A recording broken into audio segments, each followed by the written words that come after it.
welcome to a new episode of your weekly program, The Egyptian Parliament. I'm your host, Nancy Sarah Barakat, and today I have the honor of sitting down with Dr. Ahmed Saeed, head of the Foreign Affairs Committee here at the Egyptian House of Representatives. Thank you very much for your time. Thank you and welcome to the Egyptian Parliament. It's a pleasure having you, and thank you for having us. Let me start off, obviously, by yourself, introducing yourself to our viewers and how you started off your career as a Member of Parliament. Well, I was actually the president of the Free Egyptians Party after the January Revolution in 2011. I became the president of the Free Egyptians Party. This is the second time for me as a Member of Parliament. Right. I've been a Member of Parliament in 2012, which only remained for about 5 months, and it was dissolved. The rest is history, of course. And this is the second time for me. I joined the parliament last January representing Cairo. And I've studied politics all my life, but I've actually started practicing politics after the 2011 revolution. Right. Let me start off, obviously, as well, touching on the committee itself. You were telling us off the air, obviously, this is a very important committee. Can you tell us a little bit more about its activities, first of all, how it came to be, how it came about, and its activities so far? The Foreign Relations Committee is a very sensitive and critical committee all over the world parliaments, because it does not only touch the internal side, but it's also the window of the Parliament of Egypt to other parliaments outside Egypt as well. It could represent the parliament in almost every aspect. It could represent any other committee in almost every aspect, because when we go outside Egypt or when we have any foreign delegation who is coming to inquire about politics in Egypt, about the parliamentary activities and all this stuff, I think that the Foreign Relations Committee is obliged to take care of all their questions, to answer all the questions, to address all the issues. So you can say that it is a very common and general committee that has to represent the Egyptian Parliament in almost every issue. Right. Can you tell us a little bit more about the committee's activities from January and up to today? Well, the committee, I've just had the chairmanship of the committee a couple of weeks ago, right. But before it was headed by Ambassador Orabi, and I think the committee had a plan to contact most of the parliaments. We also were represented in the IPU, which is the International Parliamentary Union, and I just came back from Geneva last week. It was a good comeback for Egypt, because Egypt have not had a parliament for the past 6 years. Right. So it was a good comeback for Egypt. We were represented again in several committees. We submitted a paper regarding the selection of the so-called emergency item, which I think was taken with very high attention at the IPU level.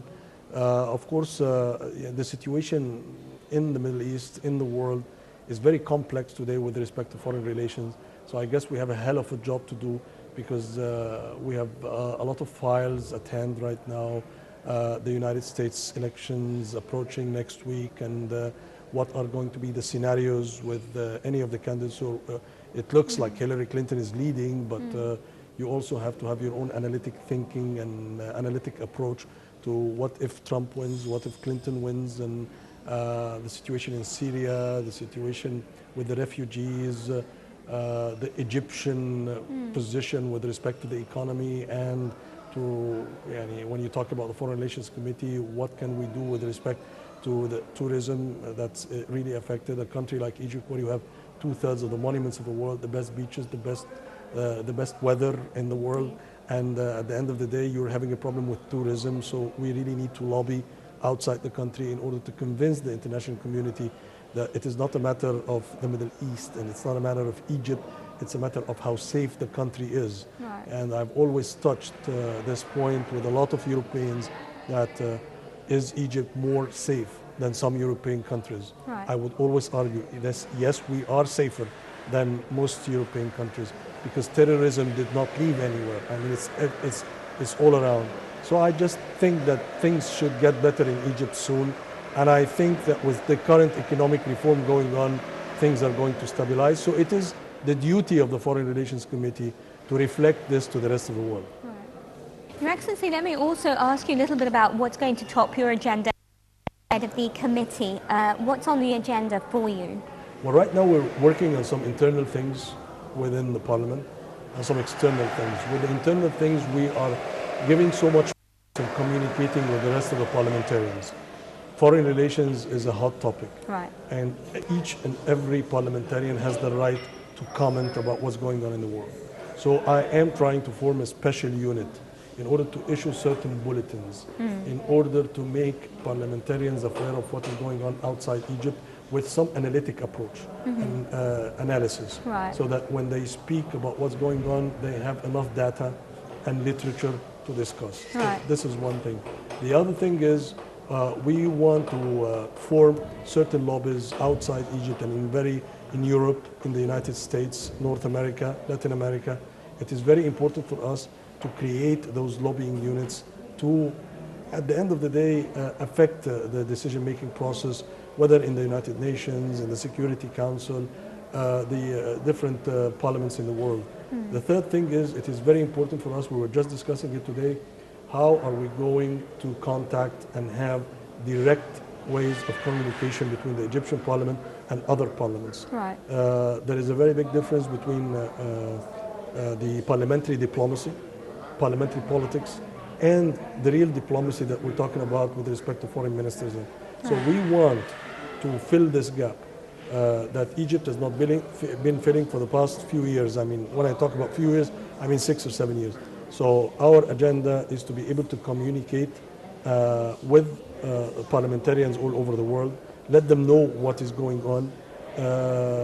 Usually parliaments represent people, so you are not always accused by defending the government, accused of trying to make the government's point of view or to adopt the government's point of view, but rather you are representing the people of Egypt, Right. and you are an elected parliament. So in that case, sometimes you have more credibility Right. internationally. Right.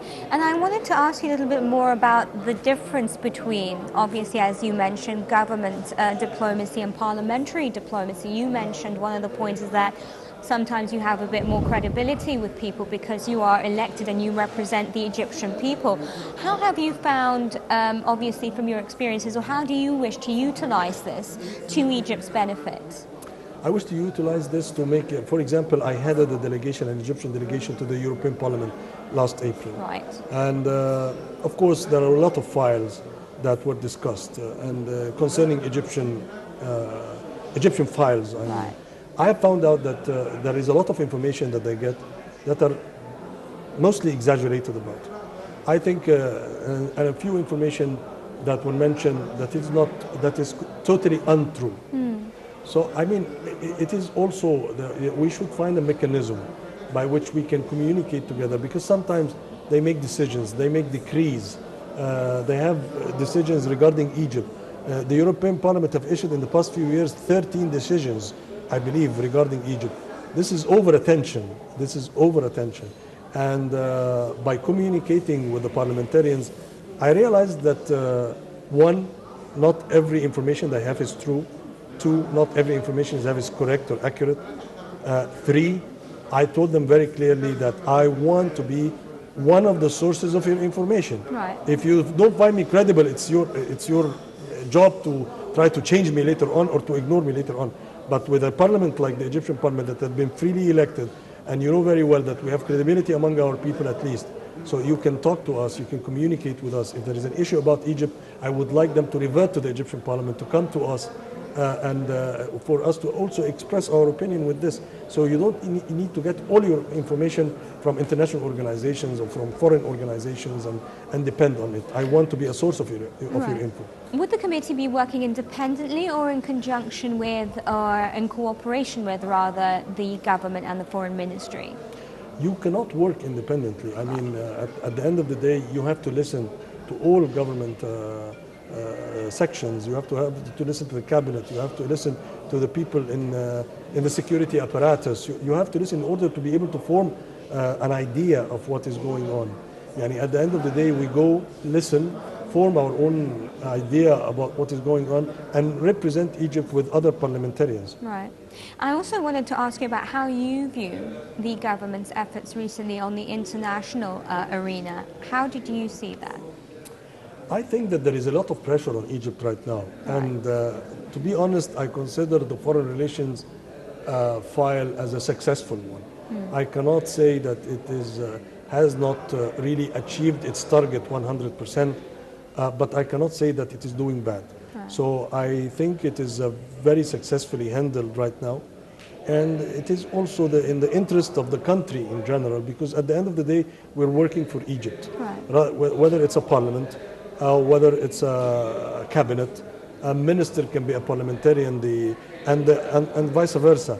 So at the end of the day, we're working for the benefit of our own country. So I think that the Foreign Relations Committee can, and the Parliament in general, can work in synchronization with the cabinet in order to form like a final line of defense, to see where the policy is going and to try and support it, adopt it, or whatever. So I think the synchronization and coordination is very important between all levels in the country. Right. I also wanted to ask you about what you see as the most pressing issues in the region and how you view them, and perhaps as well, how do you view Egypt's role in handling or in being involved in them? I just came back from the IPU, which is the International Parliamentary Union, and I think the most pressing issue in the world right now is Syria. Right. And what's happening in the Middle East and with the Syrian people, and how to stop this massacre that is going on. A lot of lives and souls at stake right now. A lot of people are dying every day, and this should not take place in 2016. This should not take place while we're having such enormous advancement in social media, in technology or whatever. So I cannot really see the logic behind watching people dying every day, and the logic behind sending weapons. I mean, look at the ISIS. Who is arming ISIS? Where are they getting their weapons from? There are a lot of questions that the citizens of the world would like to address. Right. They would like to know. So and it's not an easy thing. A lot of people are paying their lives. A lot of families are just disappearing every day. This issue with the refugees, we're talking about the refugees and how countries are kind enough to take them. But can you imagine the humiliation that they are passing through? I would never imagine myself or my family in that situation. So I think that this is the pressing issue right now. What are we going to do with the Middle East? And this Middle East issue that Egypt has always been warning about, that if it explodes, is going to affect the rest of the world. If it is not addressed in the proper way that it should be addressed with, I think we're going to be having more and more problems in other areas of the world. Right. I also wanted to ask you a little bit more about other areas. I mean, obviously a lot of people feel, especially in Palestine, that the Palestinian cause has taken a back seat when it comes to Syria. Do you think now, as a committee, that you would also be trying to shed more light on the Palestinian cause? Of course, when you media-wise, yes, it's taking a backseat. Right. But diplomacy-wise, internationally, politically, I don't think it's taking a backseat. I don't think there are. For example, one of the major emergency items at the IPU was related to Palestine, right, and having Eastern Jerusalem as their capital. So I don't think that it is taking backseat, only except in the media. Right. But it is a very crucial issue, because this issue, we've been talking about it now for almost 80 years, and if it's not solved, if we don't find the panacea to the Israeli-Arab conflict, the problems will arise everywhere else. Right. So I think this is the core, this is the mother of all problems, and if we can reach a conclusion, not only between the Palestinians and the Israelis, but between the Arabs and the Israelis, to live peacefully in this area, I think the problems will always arise. Obviously, as an international affairs expert, I wanted to ask you on your take of the American presidential elections, and who do you think is more favorable to win at this point? Well, I'm just following the media, right, and I have been visiting my son in California in the past month, and I've followed closely the American elections.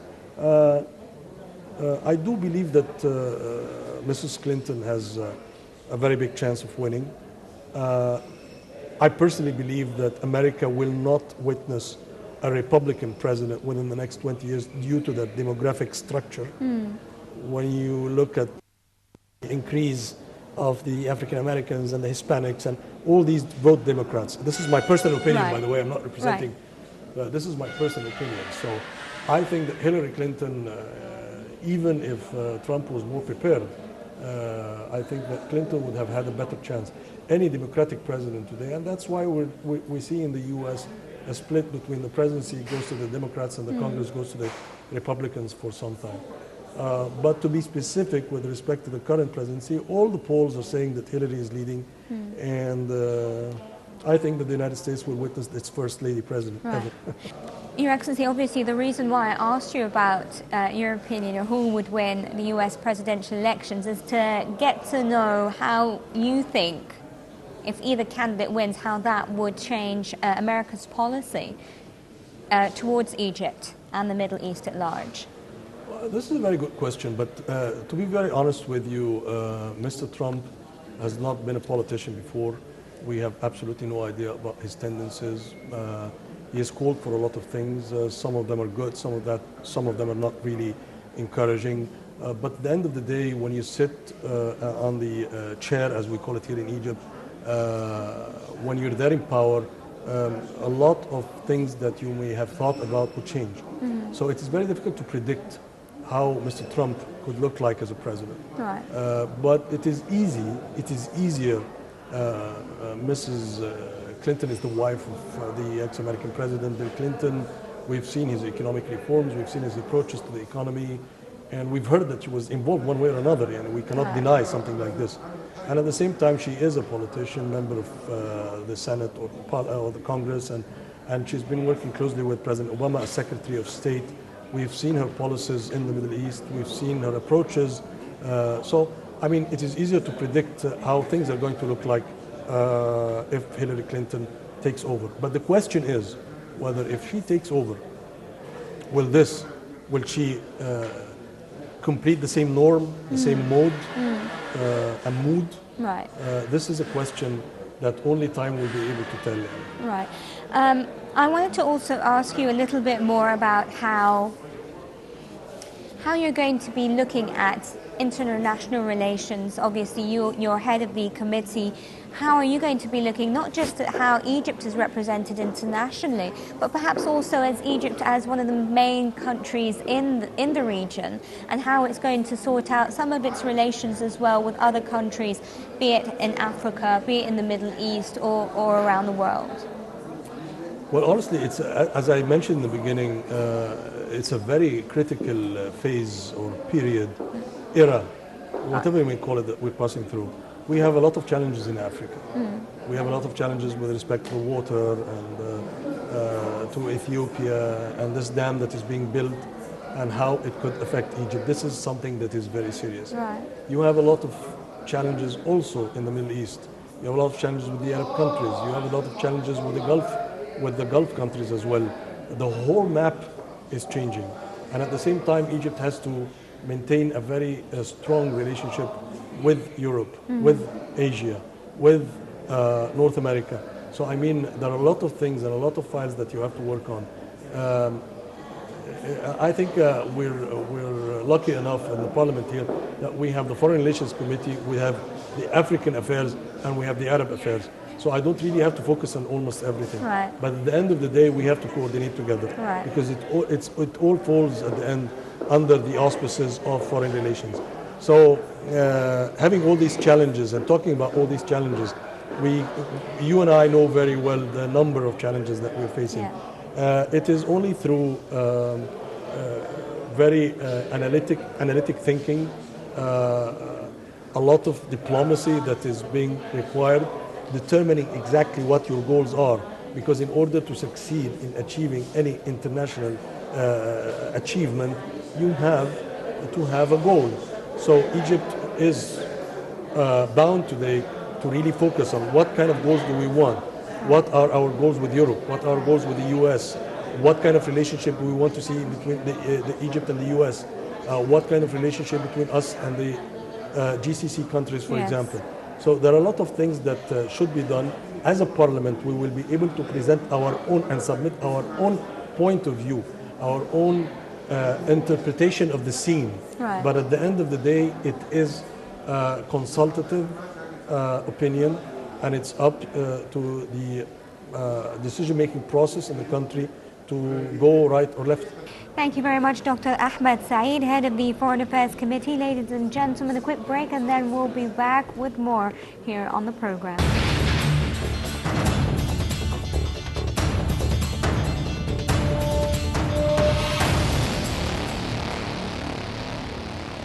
President Abdel Fattah al-Sisi revealing his views on Egypt's foreign affairs, battle with corruption, and the role of Egypt's youth and political groups in the country's life, defending Egypt's stance regarding the war in Syria. Al-Sisi explains Cairo's UN Security Council vote in favor of 2 different resolutions to end fighting in Aleppo, stressing that the vote had not affected relations with Saudi Arabia. Cairo, which represents Arab countries on the 15th, voted on a French drafted resolution and a rival Russian proposal that would have scaled down military action in Aleppo. Al-Sisi said the common thing between the 2 resolutions is that they both call for an end to fighting and in favor of sending humanitarian aid to the people of Syria. That is what we care about as a state and as Egyptians. That is why we supported and voted in favor of the 2 resolutions. The president refuted that Egypt's vote for the Russian resolution has had an effect on Cairo's relations with Riyadh. The president insisted strategic relations between Egypt and Saudi Arabia are not affected by anything, and we should not allow anything to harm these relations. Saudi Arabia has supported Cairo with billions of dollars in aid, grants, oil products, and cash deposits to buoy the country's economy following the toppling of President Mohamed Morsi in July 2013. About relations between Egypt and Ethiopia, Al-Sisi refuted in plots against Ethiopia. He said, talking in front of the Ethiopian parliament, I stated that we had 2 choices, either to cooperate or to confront, and we chose cooperation. Egypt and Ethiopia witnessed tensions in recent years over the construction of Ethiopia's Grand Renaissance Dam, a project Cairo fears will negatively affect Egypt's Nile water share. Addis Ababa maintains that the dam project, which Ethiopia needs to generate electricity, would not strain countries.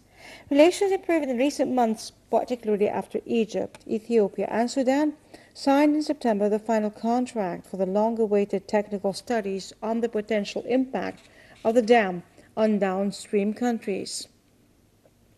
On his meeting with U.S. presidential candidates Hillary Clinton and Donald Trump in New York last month, Al-Sisi said the aim was to reveal Egypt's vision for the region to guarantee better understanding with whichever candidate takes office.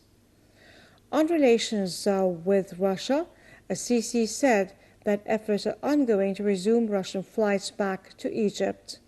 Al-Sisi stressed that relations with Russia are strong and exceptional, adding that talks regarding the nuclear power plant deal are being concluded and the deal is expected to be finalized by the end of the year.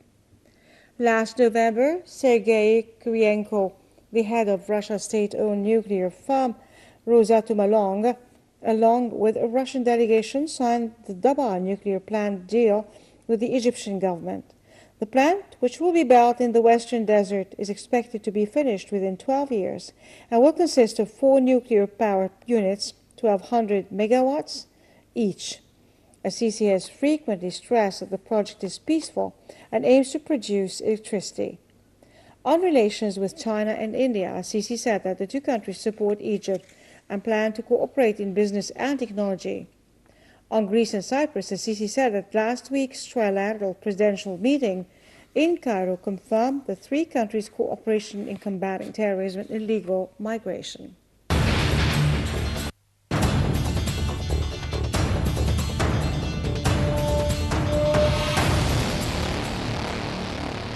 Ladies and gentlemen, a very warm welcome back. Joining us on the second half of the program is Member of Parliament Mustafa Gindi, head of the African Affairs Committee. Thank you very much for your time. Thank you, ma'am. Let me start off by asking you about what made you want to become a member of parliament in the first place. I think that was a long time ago. In 2005, I went to my village and I decided to participate, and I won with the highest numbers of votes in the history of the Egyptian parliament. It was at that time 50,000 votes, at the time that the president of the parliament at that time, Fatah Sour, was coming with 5,000 votes. Right. And I won as independent, and then the party of Mubarak wanted me to join as usual. All the independent used to join. I refused it, and I remained independent at the opposition for 5 years, from 2005 to 2010. What made me want to be in parliament, to change what we were living for 30 years of corruption, 30 years of using the country for the interest of a very little number of people. I wanted to change, and I think the whole Egypt wanted to change, because after that we came to 25th of January, and that was the first revolution against Mubarak and against all this corruption, and the people were talking about bread, freedom, social security, independence. Then people wanted to change. Right. And I think that's why I remained, and after that I won once again, and I was member of parliament during the year of the Muslim Brotherhood. I was, of course, at the opposition, and after that I won again with this parliament that we are now, and hopefully we are moving to change. Right. I think what I saw in this parliament, I didn't see in the two other parliaments, to have committees like the African committee that we are talking. I was like screaming and asking for this committee for the last 15 years. Right. Nobody How wanted. important is this committee? It's the first It's committee. the first year. It's Right. the first time that the Egyptian parliament has the African committee. It used to have the Foreign Affairs Committee and the Arab Committee. And I was saying, even you take off the Arab Committee and the Foreign Affairs Committee is taking care of the whole thing, or you make the African Committee. Right. Because for a long time, our enemies in Africa, while we were not there for 30 years, Mubarak time, they were saying, Egypt is not African, Egypt is Arab. Yes. And Egypt looks to the African like they are second degree or whatever citizenship, which is not true. We are African, and as the president of the Pan-African Parliament said, the Africans are Egyptian. We exist before the Arabs exist, before anybody exists, we were there. Then back to Africa. And now we have the committee, and this is very good. And today we were talking and we with the committee, and we will ask the president to name a minister for the African affair, like it is in London, in England, like it's in Algeria, like it's in France. Africa needs a minister, because as a committee, any committee has a minister who comes, takes what the committee wants, take it back to the board of the ministers. But today I have to go and see all the ministers. Then we are going to see the prime minister. We will ask him, we need a minister for the African affair. And while we are waiting, you are going to be the one responsible in front of the committee for the work of the committee. Right. Obviously, when you decide to have a committee, you have ideas as to what it wants to achieve. What are some of the topics on your agenda? First of all, to come back to Africa. Right. Second, to make the Egyptian understand that their roots, their life is in Africa. And this has, anything has a good part and a bad part. The dam of Ethiopia had the bad part, which is the people are afraid that this dam will stop the water coming to Egypt. That means stopping life for millions of people. But the good part of it is that the Egyptian, all of a sudden, they understood that their life is coming from Africa, that their roots is coming from Africa. Then you saw a big awareness everywhere with the Egyptian talking about Ethiopia, or Uganda, or Sudan, and talking about Africa, because of the danger that it can come to this country if this dam stops the water coming to Egypt. Right. Then this is the good part. This is second thing, the awareness. To put in the books of the kids, in the school, the relation of Egypt with Africa since the beginning, since Hatshepsut, who were the first lady pharaoh in Egypt, who sent a fleet to go to Africa, to bring from Africa spices, to bring from Africa material, and to give to Africa, trade. To send this message to our kids, to the Egyptian. We were talking about why we do not exist in media in Africa, why we do not have a channel in Africa, Egyptian channel, who can present what the African wants to watch, and at the same time to send the messages to Africa. You know, after Mandela, Africa is looking for a leader. You know, the Africans are used, and their life is based on a leader, a chief. And Africa is looking today for this leader. And I think Egypt has a great chance. When I heard the president of the Pan-African Parliament saying to the Egyptian people, please save and protect your army, not only for Egypt, but for Africa. Protect your president, not for Egypt, but for Africa.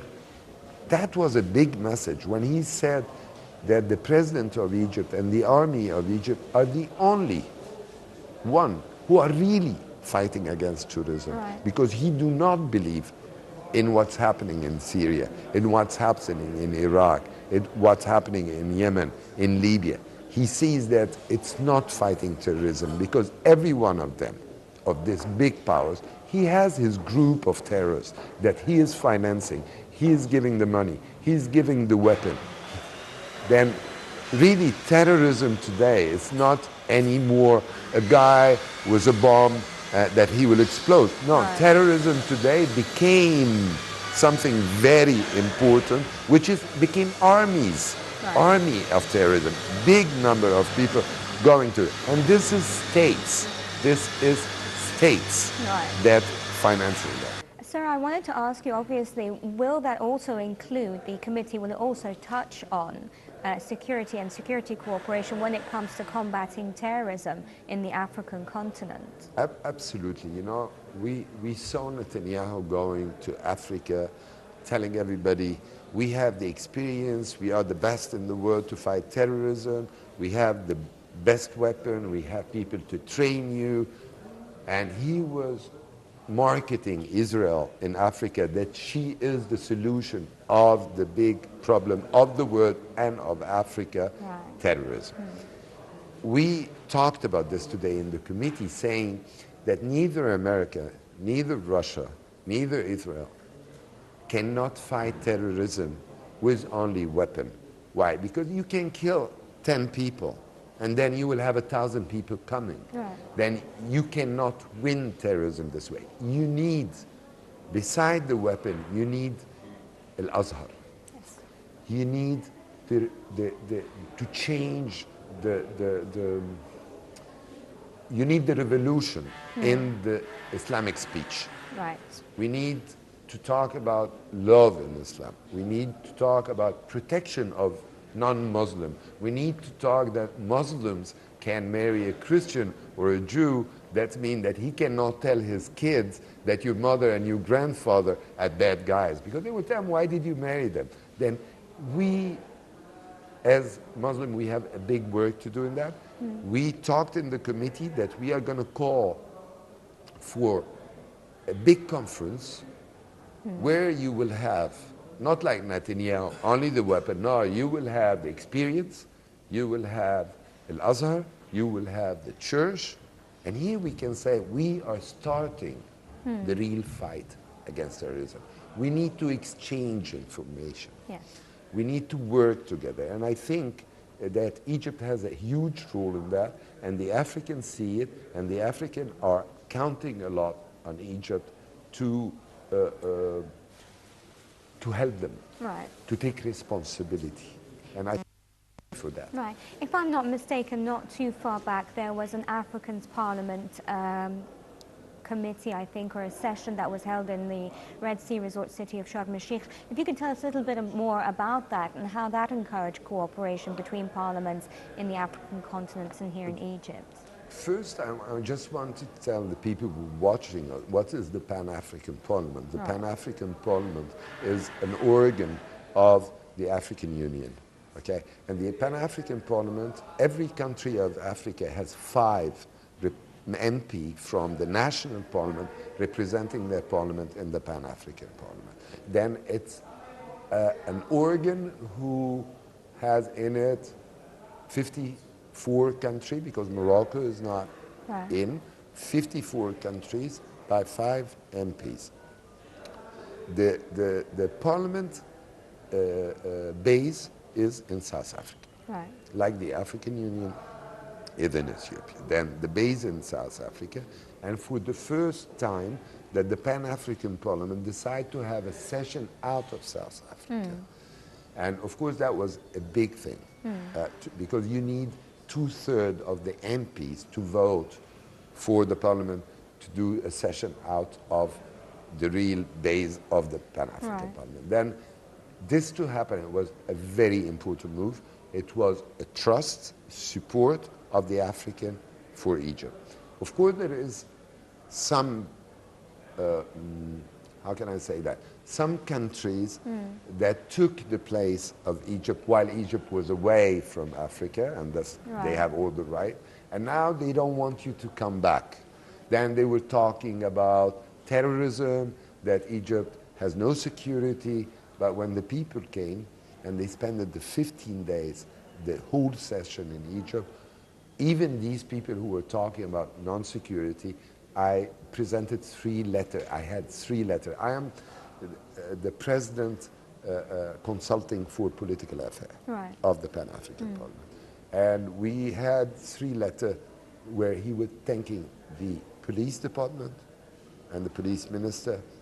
He was thanking the Minister of Defense, and even he went to give a visit that stayed for an hour, a full hour with the Minister of Defense, to thank them for what they did and for the security that they lived it in Sharm el-Sheikh.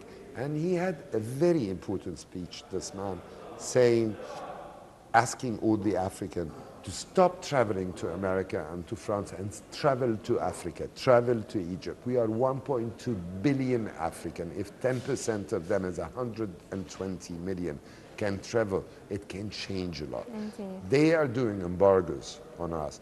They want to sophisticate. They want to cut you off. To cut you off. Right. Absolutely. And I think it's bad, but it's good, because we are going to count on ourselves. Right. We cannot count on aid.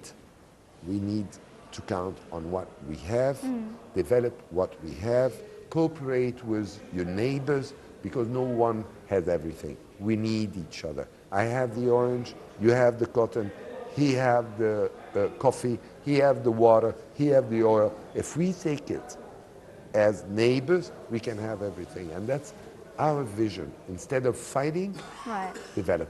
Right. So inter-African trade also is a point that is very important. Tell me a little bit more about how the committee would like to enhance that. The first thing that we did maybe 2 years ago, it was a big meeting of the African trade unions, like COMESA. You know that Africa is divided into 5, north, south, east, west, and center. And there is trade between these groups. And now you can have the trade between all the African. If the product is African, there is no taxes. Bringing in between the country. That's me. This table is made in Egypt, that it can go to Sudan, it can go to Uganda, it can go to Ethiopia without paying any tax. Same thing for them coming to Egypt. And this is very important, and we are working on this. And I think we talked about this today, and I think we will invite twice. Once the big companies, Egyptian companies like Arab Contractor, like Sweden, the guys who have big experience, big success in Africa, to listen to them, to know what are their problems and how did they do to solve these problems locally. Right. That's one. Second, we decided to have 54 friendship group, parliamentary friendship group between Egypt and every country in Africa. That means I will have 10 members of parliament of Egypt, 10 members of parliament of Uganda. They will create the friendship parliamentary group, Ugandan Egyptian. Same thing with every country of the 55 countries. That means I can have 550 Egyptian parliamentarians who have a relation with Africa, Right. who is member of a group, a friendship group with Africa. And this will help tremendous.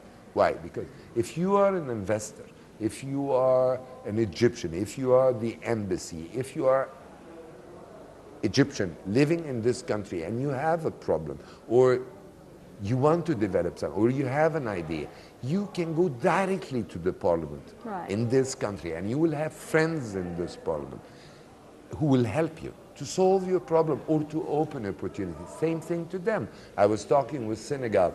We signed the group, friendship group, and I was telling them, what do you need from Egypt? They said, we need people from the Committee of Agriculture, we need people of the Committee of Irrigation, we need people of the Committee of Defense.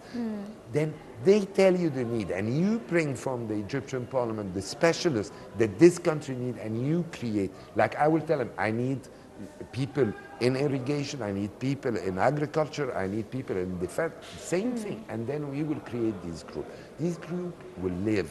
If we can create 54 or 55 friendship group with the African Parliament, that means we are back. Right. When Your Excellency mentioned, obviously, irrigation and agriculture as also another topic, perhaps, or an area of cooperation. How can Egypt benefit from Africa's know-how and vice versa in this particular area? Listen, you know, like everybody knows that Africa, and everybody always say Africa is the richest continent in the world and the poorest continent in the world. And I was saying in the parliament in my last speech, this is an insult for all of us to be the richest and to be the poorest. That means we're dumb, we're handicaps. Right. Then what we need is to come with solution, answer, saying, okay, our raw material is not going to go out of Africa if it's not industrialized. This can change the whole world. This can change the life of the African. If we take big decision saying that our wealth have to be industrialized in Africa. Right. That will change tremendously, because to do industry, you need electricity, you need road, you need infrastructure, and the West is keeping Africa jango like that. They don't have electricity, they don't have infrastructure like that. They cannot industrialize themselves. There is a lot to do, and I think our generation has a huge responsibility. The founding father of the Union, African Union, the founding father of Africa, they did everything for us to get the education, for us to have knowledge. Right. Like that, we don't do the same mistake that happened before. Right. But we are continuing. And that's why I think the Egyptian Parliament and the Pan-African Parliament is a stage where you can talk to Africa, where you can come with an idea. And the beauty with the African is if you come with an idea, and a real idea, you'll have a lot of people who will follow you. Right. And the Africans see in us the wealth, the history, and the wealth in the knowledge. They see in us the doctors, they see in us the professors, they see in us Al-Azhar, the church, they see in us the pyramid, the history. Right. Then I think we are on the right track. The president is taking it really serious, and you know, in this country, if the president take a direction, the whole country follow him. And I wanted to ask you, obviously, on your take on the government's efforts to, especially obviously the foreign ministry, to head back to Africa after so many years of neglect. I think it was not the foreign ministry, and it was not, I think it was the president. Right. You know, this country, for the last thousands of years, they follow Pharaoh. Right. They, even if the sea is open and it's a big miracle and the Pharaoh will go, we will go on the sea, they will go. Right. And they will drown, but they will follow. This to give an example of the Egyptians. When Mubarak went and looked to the north and stayed in Sharm el-Sheikh and said, we have good relation with Israel, with Europe, with America, we are safe. No, because we were counting on them. They were giving us what keeps your life only, but not to develop. Because as you see, when Egypt takes her own decision, the world changes. When Egypt does not follow the interest of the United States and England and the West, but follows the interest of Egypt, the world had changed. The 30th of June had changed geopolitically. The whole world had changed. Then Egypt is very important. We need to get together, support it more. The more you're strong in Africa, the more you're strong in the world. You have 55 countries, even in the United Nations. You cannot succeed in getting the votes if you don't have Africa. Boutros Ghali became in the United Nations because of the votes of Africa, because of the support of Africa. Nasser, big part of his power was the support of Africa. Indeed. And I want to say something. Africans never cheat. Africans are straightforward. If they trust you, they trust you. If they don't trust you, it's finished. And I think the Africans are coming back to us. We are going back to them, and I think that will make a big change in Africa.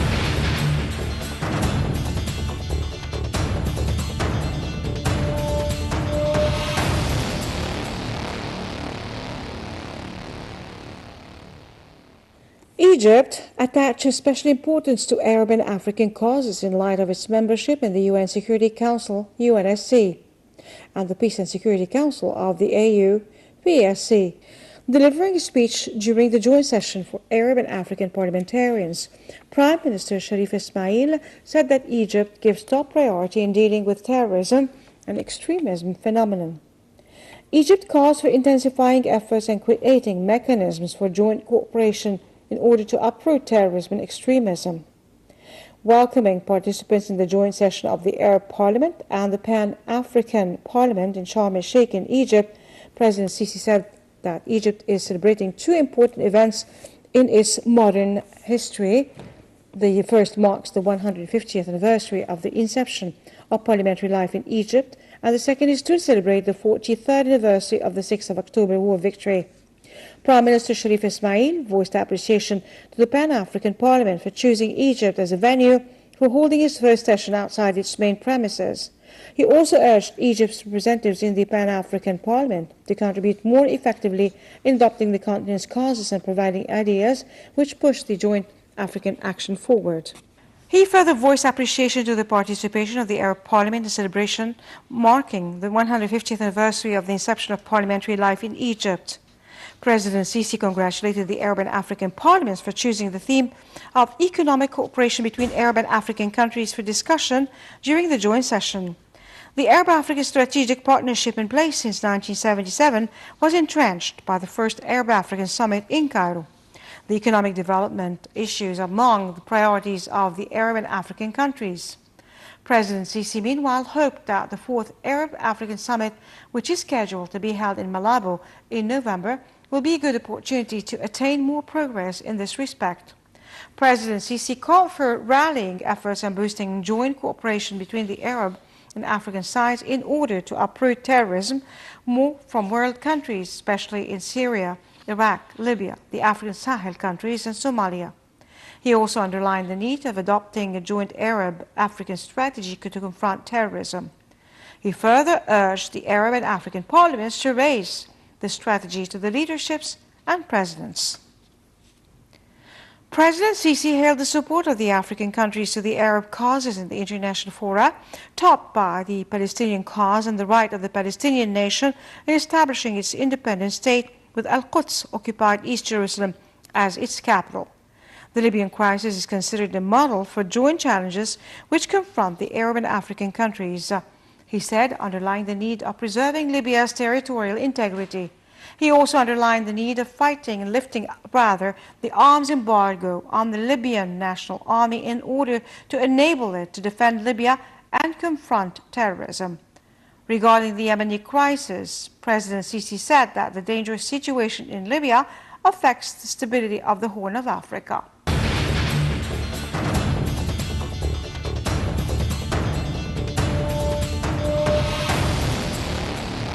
Ladies and gentlemen, with that we come to the end of this episode of your program, Egypt. I'm your host, Nancy Sarah Barakat, signing off.